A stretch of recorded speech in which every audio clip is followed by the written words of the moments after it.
Hello दोस्तों, आपका हमारे चैनल फ़न स्कूल में स्वागत है। मेरा नाम है सरफराज अहमद और आज के इस वीडियो में मैं आपको एक ऐसी कविता सुनाने जा रहा हूँ जो आपके दिल को छू जाएगा। इस पोयम का नाम है माय मदर एट 66, जिसे लिखा है कमला दास ने। इस कविता में पोएटेस और उनकी माँ के बीच प्यार और जुड़ाव नज़र आता है। दोस्तों, मैं हर इंग्लिश पोएम वाले वीडियो में मैं उसका हिंदी वर्ज़न भी बनाता हूँ, तो उसी तरह इस वीडियो में भी मैं इस पोएम को इंग्लिश और हिंदी दोनों में रिसाइट करूँगा। लेकिन उससे पहले मैं पोएम को एक्सप्लेन करना चाहता हूँ। इससे पहले कि मैं एक्सप्लेन करूँ, मैं बताना चाहूँगा अपने नए व्यूवर्स से कि इस चैनल पर आप साइंस, इंग्लिश, मैथ्स जैसे एजुकेशनल कंटेंट पा सकते हैं। तो आप चैनल को सब्सक्राइब करके बेल आइकन दबा दीजिए। धन्यवाद। तो कविता में पोएट्स पिछले हफ्ते अपने पेरेंट्स के घर में छुट्टी बिताने के बाद कोचिन, जो कि केरल में है, के लिए वापस जाती हैं। उस दिन फ्राइडे था और उस मॉर्निंग वो अपनी माँ के साथ गाड़ी में आगे की सीट पर बैठी थीं और वो गाड़ी चला रही थी। अब पोएटेस अपनी मम्मी को देखती हैं जो कि सो रही थी। उनका मुंह थोड़ा खुला था और उनका चेहरा पीला दिख रहा था। पोएटेस को मानो ऐसा लग रहा था कि कोई मरा हुआ व्यक्ति उनके बगल में बैठा हो। उनकी मम्मी अब जवान नहीं रही, वो समय के साथ बूढ़ी हो चुकी हैं, जो कि उनके चेहरे से साफ झलक रहा है। लेकिन इस बात को पोएटेस मानने को तैयार ही नहीं थी। इसीलिए वो अपने ध्यान को कहीं और कंसंट्रेट कर रही थी। अब पोएटेस ध्यान हटाने के लिए खिड़की के बाहर देखती हैं। तब उनकी नज़र पेड़ों पर पड़ी। उन्होंने देखा गाड़ी के आगे बढ़ने से पेड़ पीछे छूटता जा रहा था। अब उनकी नज़र कुछ बच्चों पर पड़ी जो घर के बाहर खेलने के लिए निकल रहे थे। अब पोएटेस इन सभी जगह को पार करते हुए एयरपोर्ट तक पहुंच जाती हैं। अभी तक तो उनका ध्यान उनकी मम्मी पर से हटा था, लेकिन एयरपोर्ट पर सिक्योरिटी चेकिंग के दौरान जब वो मम्मी के सामने खड़ी थीं, तब फिर से उनकी मम्मी उन्हें बहुत बूढ़ी और कमज़ोर दिखाई दे रही थीं। अब पोएटेस को अपने बचपन के दिन याद आ जाते हैं, जब वो बचपन में एक बात से वो बहुत डरती थी, और वो बात ये थी कि उनकी माँ एक दिन मर जाएंगी। ये डर उन्हें पहले भी कई बार तकलीफ़ दे चुका है और अभी भी तकलीफ़ दे रहा है, लेकिन वो अपने डर को किसी को दिखाना नहीं चाह रही हैं और बड़ी हिम्मत से उन्होंने एयरपोर्ट पर अपनी मम्मी को अलविदा किया और उनसे ये कहा कि वो उनसे मिलने जल्द ही आएंगी।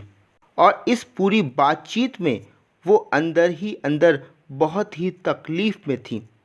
इसके बावजूद भी उनके चेहरे में खुशी नज़र आ रही थी। तो दोस्तों, ये एक छोटा सा एक्सप्लेनेशन जिसे सुनकर रोना आ जाता है।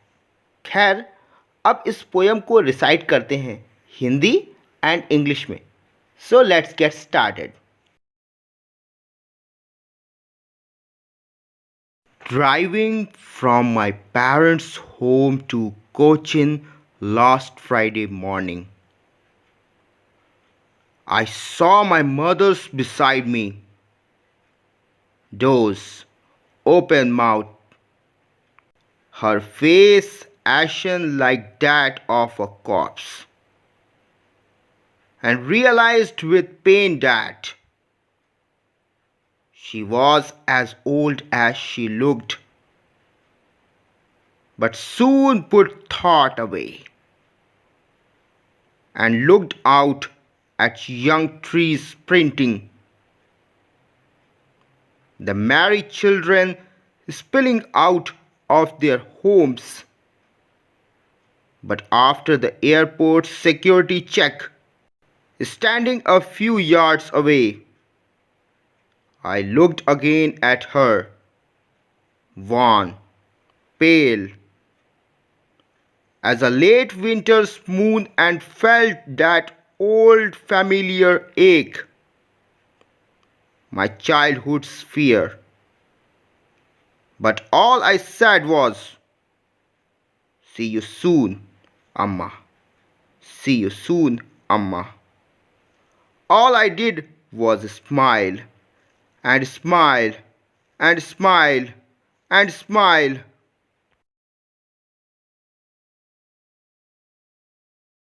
पिछली शुक्रवार को मैं कोचिंग की ओर अपनी अम्मा अप्पा के घर से गाड़ी चलाते लौट रही थी। मैं खुश थी कि मुझे छोड़ने मेरी अम्मा मेरे साथ थी। मेरी दृष्टि पड़ी जब मेरी अम्मा पर, तो पाया कि वो तो है गहरी नींद में। खुला था उनका मुंह और चेहरा भी पड़ गया था पीला। ये बात मेरी अंतर्मन को दिया हिला। अब लगती मेरी अम्मा जैसे कोई मृत। काश ऐसा हो जीवन में कि मुझे अपनी अम्मा के लिए मिल जाए अमृत। लेकिन एक दर्द का मुझे अब है एहसास कि अब ना है मेरी अम्मा युवा। पर मैं नहीं मानती कि ऐसा कुछ भी हुआ। मुझे अपने मन को रखना है दूर, और दूर आगे देखा छोटे छोटे पेड़ों को तेजी से चलते और पीछे छूट जाते। देखो उन नन्हे मुन्ने बच्चों को खेलते कूदते और कितना धूम मचाते। अब आ गई है मेरी मंजिल।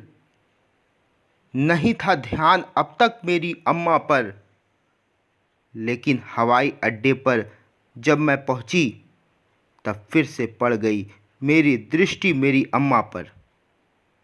वो थी 66 की, पर मुझे लगा कि वो है 55 की। अब याद आ गई मुझे अपने बचपन की। मैं डरती थी एक बात से कि कहीं छूट ना जाए अम्मा तेरा साथ, इसलिए हमेशा थाम लेती थी तेरा हाथ। वैसे मैं तुझे कभी बतलाती ना थी, पर तुझे खोने का डर था मेरी अम्मा। अब फिर तुझसे मिलने ज़रूर आऊँगी। अलविदा अम्मा, अलविदा अम्मा, अलविदा अम्मा। तो दोस्तों, आपको हिंदी और इंग्लिश वर्ज़न इस पोएम का कैसा लगा, नीचे कमेंट सेक्शन में ज़रूर से लिखें। अगर आपको ये हिंदी ट्रांसलेशन अच्छा लगता है तो, और अगर ये वीडियो आपको पसंद आया तो इस वीडियो को लाइक कीजिए, अपने दोस्तों के साथ शेयर कीजिए। मैं हूं आपका दोस्त सरफराज अहमद, मिलूंगा अगले वीडियो के साथ। तब तक के लिए good bye, see you, piece.